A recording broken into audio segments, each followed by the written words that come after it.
Hydro கார்பன்ஸை எடுக்கலாமா கூடாதா? கண்டிப்பா எடுக்கணும்.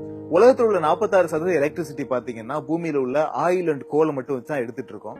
இப்படி நம்மளோட தேவைகளுக்காக பூமியை நோண்டி நோண்டி ஆயில் அண்ட் கோலை எடுத்துட்டே போயிட்டு இருந்தா ஒரு நாள் கண்டிப்பா காலி ஆயிரும். அப்புறம் நம்ம தோண்டி எடுக்கிறதுக்கு ஆயில் அண்ட் கோல் வந்து பூமியில இருந்து இருக்கவே இருக்காது. இந்த மாதிரி நிலம் ஒண்ணு உருவாச்சுன்னா வீட்டுல லைட் போடவோ, டிவி பார்க்கவோ அல்லது வந்து மொபைல் போன் சார்ஜ் பண்ணவோ கண்டிப்பா எலக்ட்ரிசிட்டின்னு ஒண்ணு இருக்காது. இந்த சமயத்துல நமக்கு எலக்ட்ரிசிட்டி அப்படின்னு ஒண்ணு வேணும்னா ஹைட்ரோ கார்பன்ஸ் கண்டிப்பா அவசியம். அந்த நேரத்துல போய் ஹைட்ரோ கார்பன் எடுக்க கூடாது அப்படின்னு சொல்லி நம்மளால போராட்டம் பண்ண முடியாது. அப்படியே போராட்டம் பண்ண நினைச்சாலும் போராட்ட காலத்துக்கு ஆள் சேர்க்கிறது கண்டிப்பா நமக்கு Facebook, ட்விட்டர் இந்த மாதிரி விஷயங்கள் தேவை. அது தேவையான நம்ம கண்டிப்பா எலக்ட்ரிசிட்டின்னு ஒண்ணு தேவை இல்லையா? சரி, ஓகே. இன்னைக்கு நம்ம போராட்டம் பண்ணிட்டு இந்த ஹைட்ரோ கார்பன் எடுக்கிறவன தமிழ்நாட்டை விட்டு துரத்தி விட்டோம்னு வச்சுக்கலாம். அவன் எப்படியும் அதர் ஸ்டேட்ல போய் அங்க உள்ள விவசாய நிலங்களை நோண்டி இந்த ஹைட்ரோ கார்பன் எடுக்கத்தான் போறான். அப்புறம் ஹைட்ரோ கார்பன்ஸ் கண்டிப்பா அவசியம் அப்படிங்கிற நிலைமை வர்றப்போ தமிழ்நாட்டுக்குள்ள வந்து இங்க உள்ள விவசாய நிலங்களை நோண்டி கண்டிப்பா ஹைட்ரோ கார்பன்ஸ் எடுப்பான்.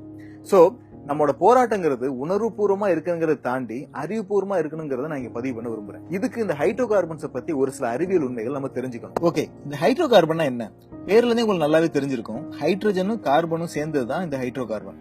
ஒரு கார்பனும் 4 ஹைட்ரஜன் இருந்தா அதுக்கு பேர் மீத்தேன், 2 கார்பனும் 6 ஹைட்ரஜன் இருந்தா ஈத்தேன், 3 கார்பனும் 8 ஹைட்ரஜன் இருந்தா புரோபேன். இந்த மாதிரி போயிட்டே இருக்கும். சரி, இந்த ஹைட்ரோ கார்பன்ஸை எடுத்து என்னதான் பண்ணுவாங்க?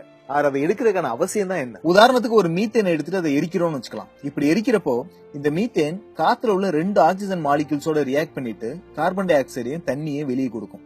இந்த ரியாக்ஷன் அப்போ மீத்தேன் மாலிகூல்ஸோட பாண்ட உடைக்க தேவையான எனர்ஜியை விட இந்த carbon dioxide and water molecules உருவாகிறப்போ வெளியாகிற எனர்ஜி ரொம்ப ரொம்ப ஜாஸ்தியா இருக்கும். இதனால ரொம்ப ரொம்ப அதிகமான ஹீட் எனர்ஜி வெளியே வரும். இந்த ஹீட் எனர்ஜியை நம்ம எதையும் ஹீட் பண்றதுக்கோ எலக்ட்ரிசிட்டி ஜெனரேட் பண்றதுக்கோ பயன்படுத்திக்கலாம். இதுக்காக தான் நம்மளோட மத்திய அரசு பூமிக்கு அடியில் உள்ள பாறைகள் நிலக்கரியில சிக்கி இருக்க இந்த நேச்சுரல் கேஸை எப்படியாவது எடுக்கணும்னு சொல்லிட்டு methane project, hydro carbon project அப்படின்னு வேற வேற பேர்ல நம்மகிட்ட வந்துட்டு இருக்காங்க. இந்த டெக்னாலஜி வழியா இவங்க எடுக்க போற நேச்சுரல் கேஸ்ல 95% மீத்தேன் கேஸ் தான் இருக்கும். இவங்களோட இன்டென்ஷன் என்னன்னு பாத்தீங்கன்னா இந்த மீத்தேன் கேஸை எடுக்கிறது மட்டும்தான்.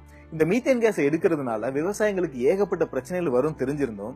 யார் நாசமா போனா எங்களுக்கு என்ன, எங்களுக்கு தேவை மீத்தேன் கேஸ் தான் அப்படிங்கிற நிலைப்பாட்டை எடுத்துட்டு தான் மத்திய அரசு செயல்பட்டு இருக்கு. அதெல்லாம் சரி, இந்த மீத்தேன் கேஸ் அப்படிங்கிறது பூமிக்கு அடியில மட்டும் தான் கொட்டி கிடக்கா, வேற எங்க இருந்து எடுக்கவே முடியாதா என்ன?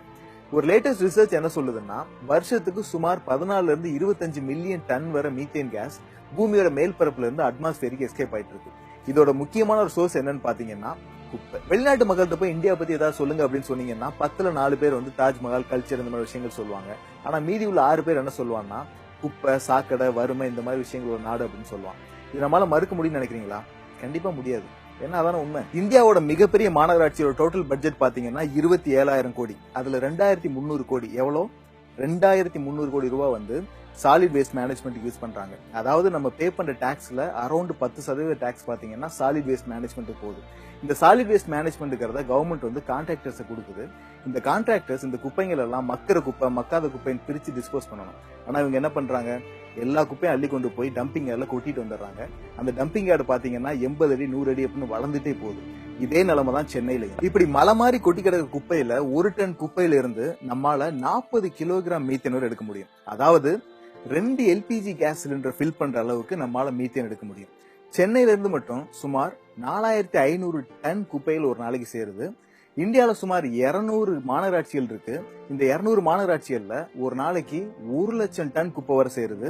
இந்த 1 லட்சம் டன் குப்பைகளை வச்சு 40 லட்சம் கிலோகிராம் மீத்தேன் வரை நம்மளால தயாரிக்க முடியும். இதுல நம்ம முக்கியமா நோட் பண்ண வேண்டிய விஷயம் என்னன்னா நம்ம சென்ட்ரல் கவர்மெண்ட் மொத்தம் 44 இடங்கள்ல ஹைட்ராலிக் பிராக்சரிங் மெத்தட் வழியா இந்த மீத்தேன் எடுக்க பிளான் பண்ணிருக்காங்க. இது வழியா அவங்களால ஒரு வருஷத்துக்கு 1 பில்லியன் கிலோகிராம் வரை மீத்தேன் எடுக்க முடியும்.